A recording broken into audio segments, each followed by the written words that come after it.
Hello, please check out my disclaimer video, and the link will be provided for you down below. I major in biochemical engineering, and an acquaintance of mine majors in computer engineering. I had a class today at 12 o'clock and ended at 1:20 p.m. And as I got out of the class, I was greeted by an acquaintance. His name is JD, and he is the one that majored in computer engineering. And so he told me some interesting news. He said he was going to join the army in a couple months, and he's going to be upon them. And I was like, oh, that's awesome. So he had some papers that he needs to turn in, like his birth certificate and stuff. And he needed me to go to this building where a bunch of soldiers dwell. And I said, okay, but I need to be at a particular street at 3 o'clock because I need to pick up my brothers to school, and at 3:20. And I need 20 minutes to walk down to the school, pick them up. He said, okay, I got you. And so we took the bus because he did not have his car. And I was like, okay. So we took the bus. We walked to this building. As we were walking, we talked and whatnot. And we finally arrived at this building. And he went in, and there was a whole bunch of soldiers. And sat down at a desk. He spoke with a soldier. And it was soon 2:33, and I need to be on my way. And I didn't know the area. That's why I needed him to lead me back. And so I said, JD, we need to go. I need to pick up my brother. And he said, okay, we'll go in 10 minutes. And I said, JD, you said that 10 minutes ago. And then he said, oh, he just did that. He said, I said, JD, I need to go. He's like, okay, just go past that street over there and behind those trees. I'm like, I don't know this area. And then he just kind of like blew me off a little bit. And so I was like, okay, can I use your phone?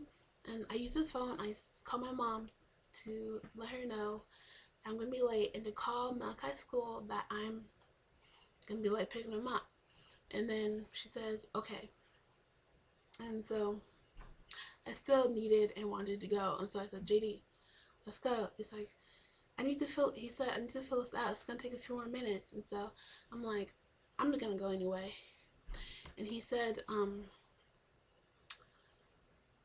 he just kind of huffed and puffed. He could have blown the house down. Anyway, he's like, go down the street and go the street and up the street. I'm like, okay. So I kind of listened to him. And so I was like, bye, JD. And then he kind of looked at me weird because I knew he wanted me to stay, but I couldn't leave an 8-year-old boy by himself at school. I don't think so. So I was like, oh, I can't stay. And so I left. And I had no idea where I was going. But I asked a couple of people how to get to this place and that place and this place and that place. And I found my way, and I got onto the street. And then I was there at exactly 3 o'clock. And I went and picked up my brother, and I wasn't late, which is awesome, which I found, okay, that must have been God, because where I was, I should have been late. Anyway, me and JD are good acquaintances. He sees me as his best friend, but I don't see him as my best friend. He doesn't know about me. He doesn't know about my ministry. He would never see this video. He's also not on my Facebook. That's not really the first thing I do when I introduce myself to someone. Oh, hey, I have this gift and that. Oh, and I could do this. No, he wouldn't understand. He's a heathen.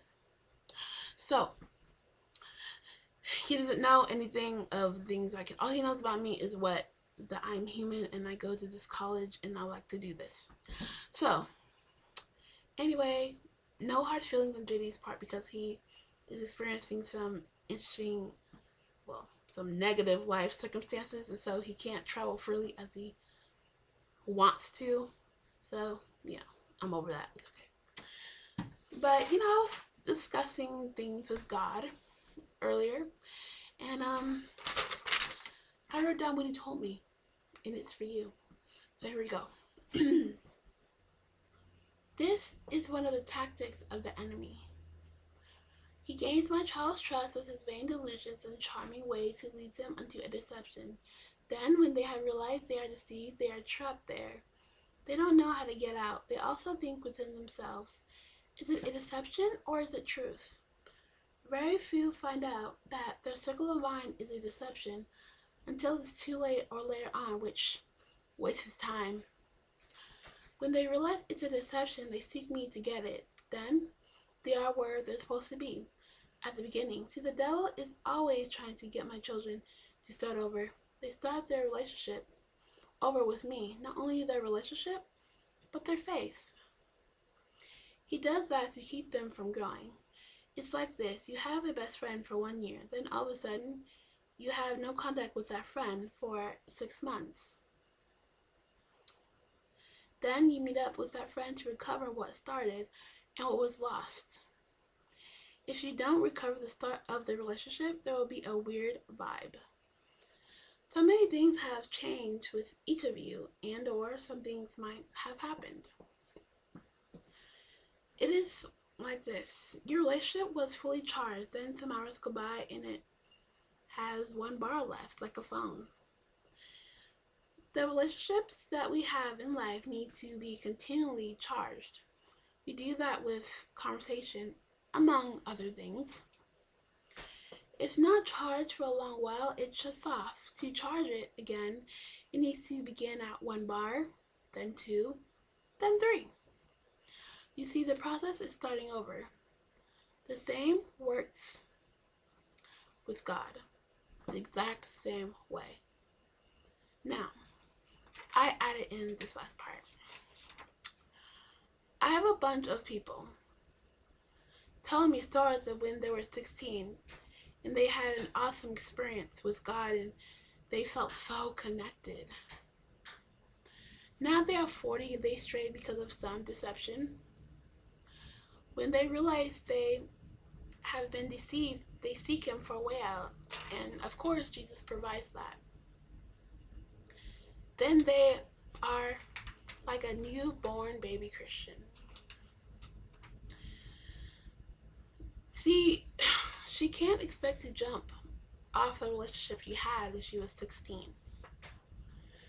She needs to start over. A relationship with God needs to be a continuous thing.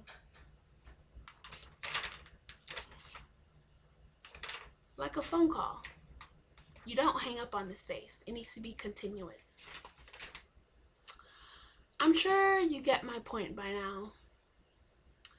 What I'm revealing to you in this video has been revealed to me by the Holy Spirit, and He not only told me, but He physically showed me a replica of Satan's cleverly and deceptive strategic plan today. Then, I share this information with you, and so I do. Pass it on. Bye.